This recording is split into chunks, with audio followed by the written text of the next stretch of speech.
What's going on, guys, and welcome to my audio review of the season premiere, as they called it, of Friday Night SmackDown for October 13th, Friday the 13th, 2023. I am Graham G.S. Matthews. Hope you guys are doing well, having a great weekend so far.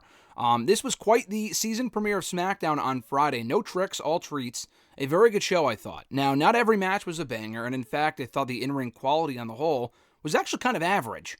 No real great matches on the show, but a lot of significant developments. We got Carlito back in the fold full-time in the blue brand.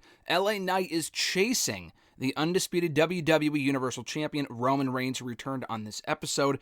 Pretty Deadly back in action in the tag team ranks on this episode as well. Triple H not only naming a new SmackDown general manager in Nick Aldis, but also introducing the newest member of the blue brand in exchange for Jey Uso going to Raw. Kevin Owens, also back on SmackDown. And an undisputed WWE Tag Team title defense on the show as well, and potentially planting the seeds for a major Mania match between Roman Reigns and Cody Rhodes. That was a whole lot. It was certainly a surprising and an enjoyable episode of SmackDown on Friday night, including an appearance from Jade Cargill backstage. Forgot to mention that one as well, confronting Charlotte Flair. I still think she's headed to Raw, and they're trying to tease the idea of her going to NXT or on SmackDown, because she also appeared on NXT, arriving to the building, driving on in, shaking hands with Shawn Michaels outside, which was cool. I still think she ends up on Raw probably as early as Raw this coming Monday on the season premiere of the Red brand, coming up tomorrow night. But I apologize for the delay in this video. Typically, my SmackDown audio reviews go up on Saturdays. I was at New York Comic-Con yesterday, had a great time. Always a fun time in New York Comic-Con, hence why we're talking about this today. That would mean my Collision review, which typically goes up on Sunday, the AEW Collision audio review, will be up on Monday, so just a heads up on that. But like I said, a really good show on Friday night from SmackDown. We opened the show with John Cena, who, this was not a surprise, he was always scheduled to be back in WWE, at least through Crown Jewel. And honestly, it might be extended beyond that. So if you watch the post-show press conference from Fastlane last weekend, and how could you not? It was fucking hysterical for all the right and wrong reasons. And I've been a part of plenty of those. I don't ask the greatest questions myself. I probably would not ask Io Sky about potentially facing Taylor Swift at some point, but that's just me. Anyway, during said press conference, John Cena mentioned the fact that, yes, when my current commitment is up with WWE, I'm headed back to Hollywood as soon as the strike is over. I'm headed on back there. He was not like, oh, we'll see, maybe I could do both. And that's kind of like the diplomatic political answer that one would give, like The Rock would give or John Cena. With all this talk of Roman and Rock at WrestleMania, which, I mean, again, could still happen, I'm a little less convinced of that coming out of the show with the seeds planted for Cody and Roman. I mean, could they do Cody and Roman at the Royal Rumble and then save Rock and Roman for Mania, hopefully without the championship on the line? Definitely possible. I would give Cody the Mania moment, but if they wanted to do it ahead of time and give Cody the title win of the Rumble, as long as Cody gets the championship and not after Mania, it's either got to be the Royal Rumble or a WrestleMania. To me, it's probably WrestleMania, but again, time will tell. But again, back to all this talk of Rock and Roman in the last month or so since Rock first came back to SmackDown and was talking about on Pat McAfee's show, oh yeah, the plan at one point was to do Mania 39, me and Roman for the championship, blah, blah, blah. And the strike will probably be over by Mania season, I would have to imagine. The actor strike is still on, the writer strike is over. I assume the actor strike will still be off, or will rather be, will not still be on, but will rather be over by Mania season in like 6 months. And at that point, like John Cena said in that press conference, he has insurance issues, and he would be kind of putting a lot of people in jeopardy if he got hurt or whatever by coming back to WWE and doing both simultaneously, unless he wasn't working on a project. And when is Cena not working on a project? And more importantly, when is The Rock not working on a fucking project? So Rock, I would rather him just say, as opposed to getting people's hopes up, and that shouldn't be the match anyway, just say, listen, I can't do both.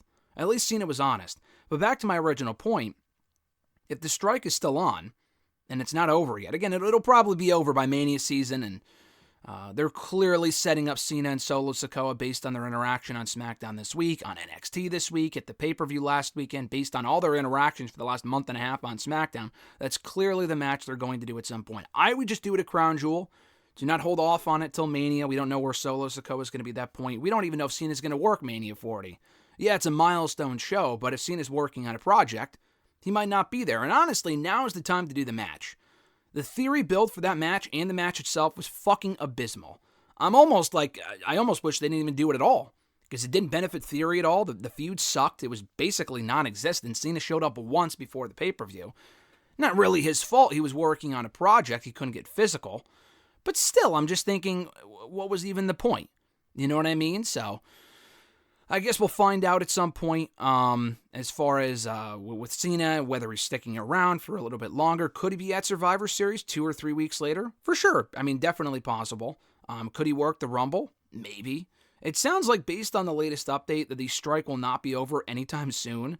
The AMTP or whatever it is, or the Hollywood industry, came back to the writers, or rather the actors, with a significantly smaller deal than what they were offering originally, reportedly. So that's not good. That doesn't sound like we're on the verge of it ending, although it kind of looked that way a couple of weeks ago after the writer's strike was over. So back to this opening segment. John Cena being interrupted by the returning Roman Reigns, our first look at the undisputed WWE Universal Champion since the SmackDown after SummerSlam, which feels like it was just fucking yesterday, but rather it was over 2 months ago. Roman Reigns back on the show, and I'm thinking, fuck, man.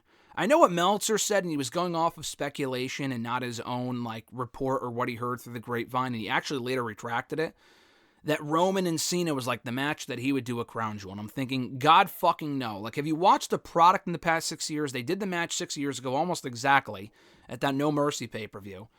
And then they also did it again about, what was it, in 2021 at SummerSlam. We've already seen it twice. Roman's won twice. Cena hasn't really done much to earn an opportunity. And I was so relieved to hear him say exactly that in this segment. He said, I'm not here to challenge you. I'm here to acknowledge you. And to say that I have not earned an opportunity, but I do know someone who has. And he introduces LA Knight to a massive reaction. Knight and Roman in the ring for the first time, I would think. I don't think they've been in the ring at all up to this point. In any iteration of LA Knight and WWE, I don't think we've ever seen LA Knight and Roman Reigns cross paths in WWE or elsewhere. So that was surreal. And they had a good little exchange here. Knight got the better of him in the mic, and Jey Uso, of course, the honorary member. He's the honorary Uso at this point. Attempting to attack LA Knight was thwarted by Knight, who chucked him out of the ring. And then Knight and Roman resuming their stare down. Knight kind of gets the better of it as him and Cena stand tall. Roman and Solo retreat. Solo tries to get back in the ring. He leaves again after realizing he was outnumbered by Knight and Cena. That's setting up the main event of Knight and Solo Sikoa on this show. So I did say at one point, we could probably get Knight and Solo first and then get Knight and Roman at the Rumble or at Survivor Series. They're going right into Knight and Roman at Crown Jewel. Now, I don't like that. I've said before I would rather they not rush into that because Knight is very over, but he's proven in the last couple of months this is not a fad. He will still be over going forward. He will not be over by December or January, I would imagine by Mania as well. He's here to stay at the top of the card. He's only beaten Miz. I mean, he beat Solo, not clean, but he pinned him on this show, which only 2 other people can say on the main roster. That being Jey Uso a couple of months ago and Cody Rhodes right before WrestleMania. On the go-home shows of both pay-per-views, no less. I was surprised they didn't save Knight beating Solo by pinfall for the SmackDown right before Crown Jewel or whatever pay-per-view they're going to fight at. I don't like the fact they're going right into it because, for 2 reasons. One, AJ Styles was right there. And obviously, they have to go to AJ and Roman at some point. There's no way they don't fucking do that match. How can AJ come back and not go after Roman Reigns in the Bloodline? That would make absolutely no sense. But they might be saving that for Survivor Series. They might be saving that for the Rumble, which is why I think the Cody match may not happen right now. They could do it at Survivor Series and just give it a 3-week build from Crown Jewel to Survivor Series. I just feel like LA Knight is more over than AJ at this current point. There's a bigger chance of him winning, although he won't beat Roman Reigns, obviously. But AJ's a pretty foregone conclusion. I'm glad AJ's even in that spot. I've been begging for Roman and AJ for years now. Their first 2 matches in WWE, God, 7 years ago, just saying that makes me feel old, were tremendous. Could they have that same magic 7 years later? I'm not sure. But it's a match that they should do. He's a fresh opponent for Roman during this run. I would have just done it at Crown Jewel and then saved Knight for Survivor Series in Chicago. But again, that's just me. So, anyway, that was the opening segment. We had Pretty Deadly back in action after that, taking on the Brawling Brutes, Ridge Holland and Butch. Sheamus is injured. Michael Cole alluded to that several weeks ago. So, I don't know how long he's going to be out. I'm not even exactly sure what the injury is. But he has not been seen alongside the Brawling Brutes, I think, since SummerSlam. He was in that Battle Royal at SummerSlam. And actually, I'm sorry, he faced Edge 2 months ago. In the last show that we saw, not Roman Reigns on, It was the SmackDown after that in Canada that he lost to Edge and both disappeared. I don't think Sheamus is headed to AEW yet.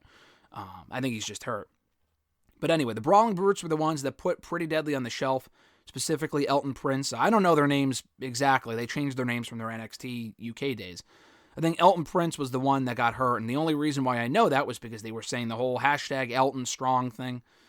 So Elton John, could you imagine? Elton John's over on Collision doing the entrance and intro song for that show. He's not making WWE appearances. We had Elton Prince back in the ring here alongside his partner in Pretty Deadly, beating the Brawling Brutes. Nothing really out of the ordinary about the match. I thought it was good for what it was. It had the right outcome. Pretty Deadly winning, feigning another injury, cheating to win, beating them. I'd rather the feud just end, though. I don't really need to see a rematch, having the Brawling Brutes get their win back. I mean, Cody and Jey are the tag team champions. We've seen the Brawling Brutes go for the belts a few different times now. They've always lost. I'd rather they just fucking break up the group. Or at least break up Butch from Ridge. And they don't have to turn on each other. But, like, we saw Pete Dunne on his own in NXT recently, and he did great work in that whole NXT Global Heritage Invitational Tournament. Just have him go back out on his own. There's nothing more for him to do in this tag team. They're not winning the gold. They don't need to win the gold. Ridge Holland, would probably just flounder on his own, let's be honest. But Butch has a real bright future if they actually utilize them properly. I'm surprised it's taken this long for them to give him his name back. And we still haven't seen it. Not to say that it's happened yet, but I'm surprised it hasn't already happened. It hasn't happened a lot sooner than it probably still will, hopefully. Anyway, this was fine for what it was. Pretty Deadly back in the W column by beating Brawling Brutes. Bayley also in action with Zelina Vega. So right before this, we had Bobby Lashley confront Carlito backstage. He was doing an interview and talked about his return at Fastlane. Bobby wasn't happy with the way that he returned in quick fashion, entering himself in the matchup and then beating his trio. Was not happy about that. And then Carlito was jumped from behind by Montez Ford. Because Carlito said, hey, listen, why not have a one-on-one match here tonight? Because Bobby brought up how the last time I saw you, I was beating you up on SmackDown. I'm not sure Bobby and Carlito were ever in the same space at the same time, right? I feel like by the time Bobby arrived in WWE, I feel like Carlito was already on Raw, but I might be mistaken. I feel like he was already on Raw in 2005. Because didn't he win the Intercontinental Championship at Vengeance 2005? Or am I thinking of 2006? It might have been 06. But anyway, I'm not sure if they ever even had a match. They probably did, and I'm just not remembering. But yeah, that's what he said. So that led to Montez Ford, as I mentioned, attacking Carlito. And then the LWO came to their aid. Zelina Vega was also out there during the segment. Not out there, but like in the backstage area with them. Bayley confronting Zelina saying, oh, you're crying about, your partners and blah, blah, blah. And Zelina challenged her to an impromptu right then and there, an impromptu match right then and there, that Bayley won in a matter of minutes. I'm sure they could have a better match with more time. This really wasn't designed to be anything notable. Bayley has lost a fucking lot lately and really all year. She has not won a lot of matches. She lost the Shotzi several weeks ago, a program that's probably been dropped by now. Weird, I guess. I don't know. There wasn't really a proper conclusion. Shotzi beat her once, but they were also feuding after that, so the Shotzi stuff is not going to get over if it's not consistently featured on the show, and it hasn't been lately, and it wasn't previously either, so it's probably not going to get over. Not that it's guaranteed to get over, but she has a better chance of getting over if she was actually on the show consistently, and she's not. But she lost to Shotzi. She lost to Charlotte a couple weeks ago. She was pinned in several tag team matches. She needed this win. Nothing out of the ordinary about the match, but, it was a win for Bayley, so there was that. They were beating up on Zelina afterward before Charlotte Flair made the save, in high heels no less. Damage Control had a 3-on-2 advantage, so why they thought they would be, I guess Dakota Kai's hurt, but at the same time, Charlotte's in fucking heels. I guess she ran down to the ring, impressively enough, but they probably had the advantage in that one, but they backed out anyway. We found out later on it's going to be Charlotte challenging Io Sky for the WWE Women's Championship at SmackDown next week. Not at Crown Jewel, not at any pay-per-view. They're doing it next week. Hopefully that means they're just getting it over with. And I'm not saying put the belt back on Charlotte. Been there, fucking done that.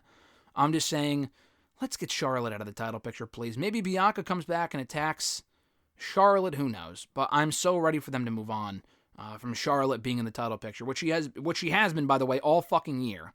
Ever since she came back, she won the championship on day one on that last SmackDown of 2022. She was champion through Mania, lost to Rhea, disappeared, came back right in the title picture all summer long, into the fall. It's ridiculous. Triple H out next for a massive announcement, they said, and Adam Pearce was already in the ring, and he complimented Adam Pearce for the work he's done as the authority figure on WWE TV in the last 3 years. The funny thing is that they never really clarified what his role was. They just said WWE official Adam Pearce. Is the commissioner? Has he been the GM of both shows this entire time?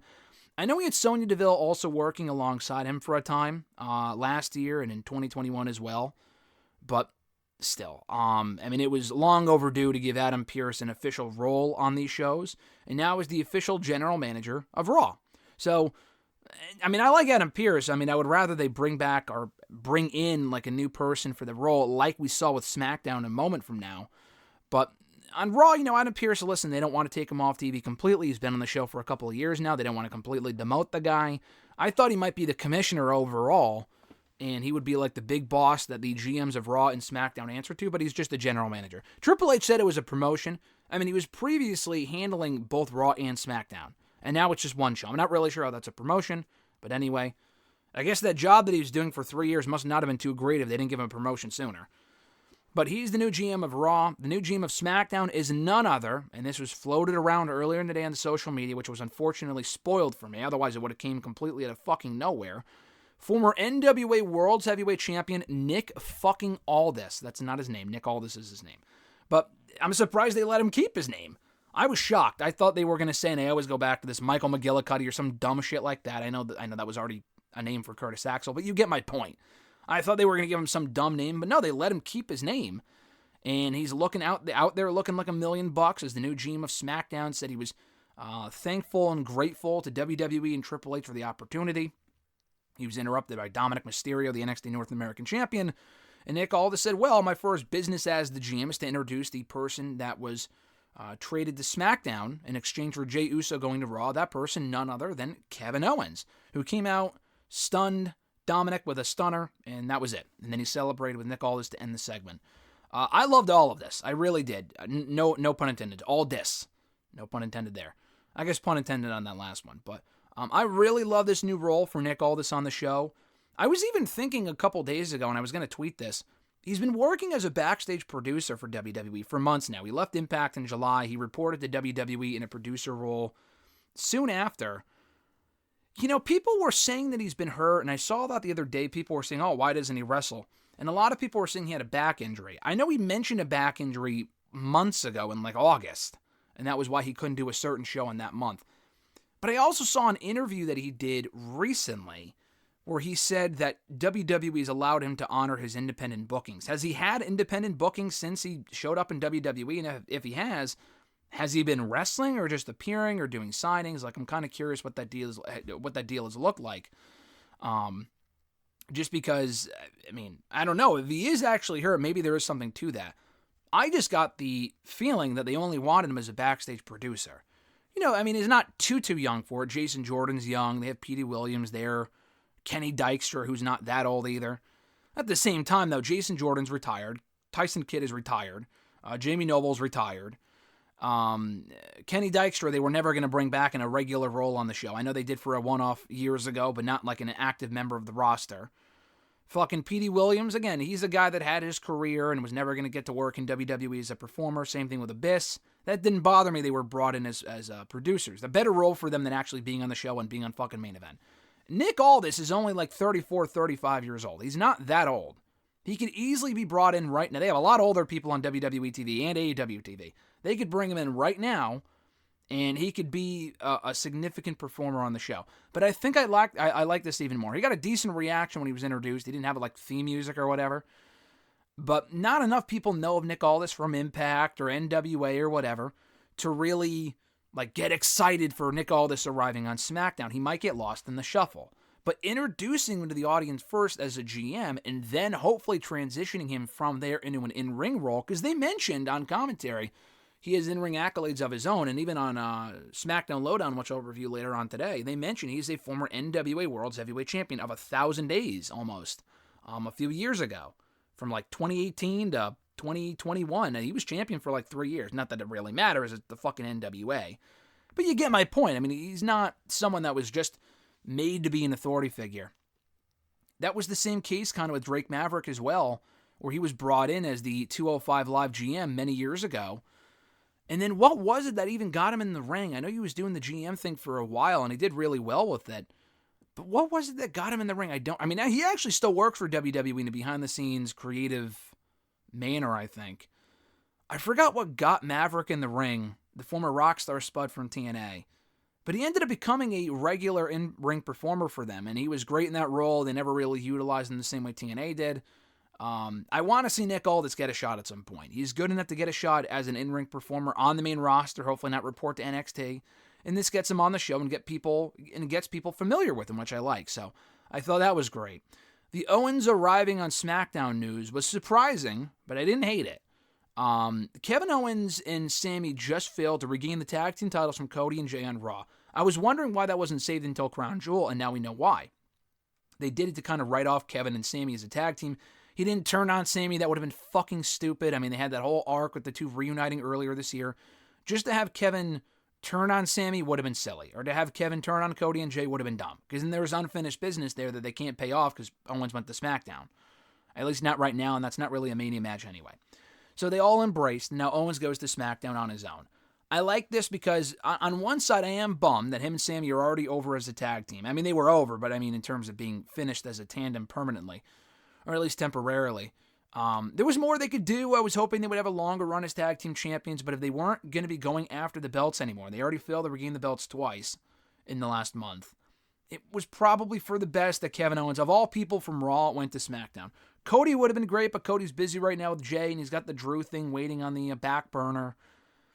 Unless they waited many, many months to have Cody go to SmackDown in exchange for Jey, it just wouldn't have made sense.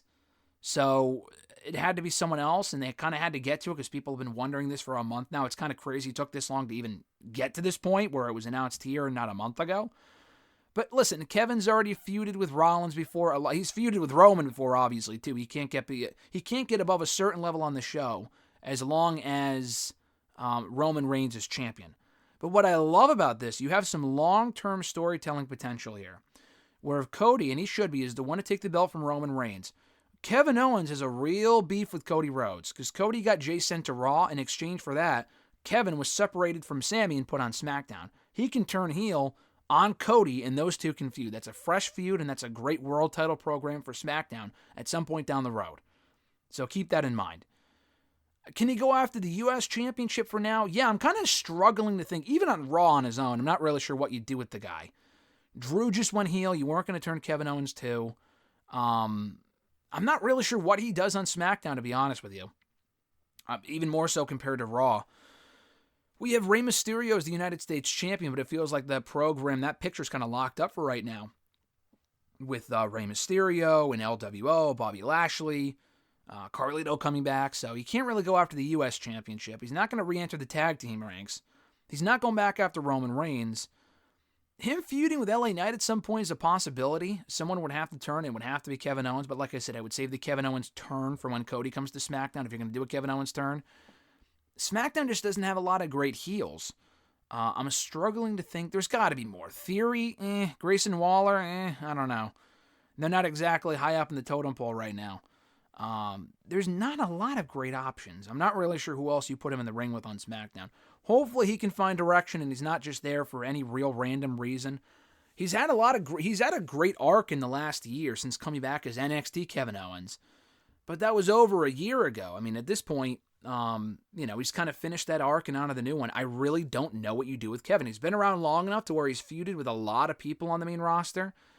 And unless they bring in someone new soon, I don't really know what he does on SmackDown. I don't hate the move. I like the move. But it's not like he can feud with Dominic either because he's a Raw guy. So that kind of defeats the purpose of Kevin and Owens going to SmackDown if he's still feuding with Judgment Day. Our tag team title match, we talked about Cody and Jey. They defeated Austin Theory and Grayson Waller to retain the titles. They were not dropping the belts here. They're going to be facing Judgment Day on Monday's Raw, so that was never going to happen. But it was an enjoyable match. Rhodes and Jey Uso going over clean. The real focal point here was Cody and Jey leaving the ring and confronting and going face-to-face with the Bloodline on the stage. Solo, Jimmy, and Roman Reigns. So Jimmy kind of stared down with Jey, and Solo and Cody were looking face-to-face. So it looks like they might be building to Cody and Jey. I don't know why I forgot his name. Cody and Jey versus Jimmy and Solo. That's not a Mania match, obviously. That's like a match you do at the Rumble or on SmackDown, or on a bigger SmackDown in the next couple of months. They can build to that. And then, obviously, we're getting Jey and Jimmy at WrestleMania, and then Roman comes out. So, clearly, we have to fucking be getting Cody and Roman at either the Rumble or Mania. It sounds like Mania, but I wouldn't count out the Royal Rumble as a possibility where they could have Cody take the belt off of Roman there. And if Rock's free, like he says, I control the schedule, and if he can come up with something unprecedented, as he says, they can do Rock and Roman at Mania at non-title. I don't know what that title match on SmackDown looks like with Cody Rhodes, though, unless CM Punk comes back, although I feel like CM Punk would face Rollins. I don't really know. I'm not really sure. It's hard. It's too soon to say. And it's exciting because there's no set in stone direction beyond maybe Cody and Roman, which is the way to go. And then we got to our main event, LA Knight versus Solo Sikoa. That's why they were out there. LA Knight beating Solo Sikoa by pinfall here. We did have some interference from John Cena and Jimmy Uso. Jimmy, his interference thwarted by Cena. That left LA Knight to take advantage, take out Solo, and pin him for the 1-2-3. So he has all the momentum going into this very likely championship match at Crown Jewel. They did not make it official. That's clearly the direction they're going in. No AJ Styles on the show, which is why I'm pretty sure it's confirmed. I mean, I guess AJ can come back next week and say, listen, I want the next shot. Knight beats him in a number one contenders match. Very possible. But yeah, to close the show, actually, was Roman getting the better of Knight by spearing him and then posing to close the show. So, I thought that was nice. I really enjoyed this show. There was a lot more to talk about with SmackDown this week compared to usual. That's why this review has lasted almost a fucking half an hour, 30 minutes. A lot to get excited about in WWE right now. They knocked it out of the park, I thought, with 3 great shows. I really enjoyed Raw on Monday. I really enjoyed SmackDown. And I even enjoyed NXT on Tuesday. I thought that was a great show as well. So, the season premiere of SmackDown was a resounding success. I'm looking forward to seeing where they go from here. I love the fact that we got GMs back. It makes things make a lot more fucking sense on these shows, which WWE isn't always great with, but we got that back. That's a W. And it's going to make a lot more sense come draft time and stuff like that. But great role for all this. I like Adam Pearce being on Raw. Gives me another reason to get excited for SmackDown, with Nick Aldis being a SmackDown guy now. Roman Reigns has returned. Him and Knight is probably the program they're going with going into Crown Jewel. And Kevin Owens is also Bleeding Blue. Also back to Bleeding Blue on Friday night. So a lot of stuff to be excited about, including Io and Charlotte next week. Not excited about Charlotte being back in the title picture. But again, we'll see where it goes, and hopefully they can have a good match. Thank you guys for checking out my SmackDown audio review for Friday the 13th, October 13th, 2023. Appreciate you guys. Be sure to check out the video, or rather, check out all the other SmackDown reviews here on the channel. Like the video. Be sure to subscribe to the channel, comment, and share the video. All that stuff is greatly appreciated. We should be back to our regularly scheduled programming next week by putting up the review on Saturday. So keep an eye out for that. Have an awesome one, guys. I'm Graham G. Matthews, and I'll catch your ass down the road.